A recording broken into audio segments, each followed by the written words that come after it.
Hello everyone, if you're getting this black screen error and you're trying to play Arc Raiders, then you have come to the right place because in this video I'm going to show you how easy it is to fix this black screen on your game easily. First off, what you need to do if you're on an AMD card, you're going to go ahead and disable AMD anti-lag. So open up your AMD Adrenaline Software Edition, go on to Gaming, select Arc Raiders from here, scroll down and just make sure anti-lag is disabled.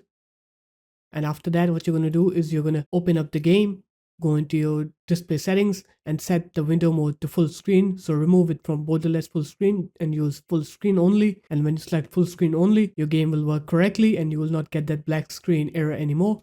So there it is guys, that's how easy it was. If you guys found this video helpful, make sure to leave a like, comment and subscribe to the channel, and I'll see you in my next video. Peace.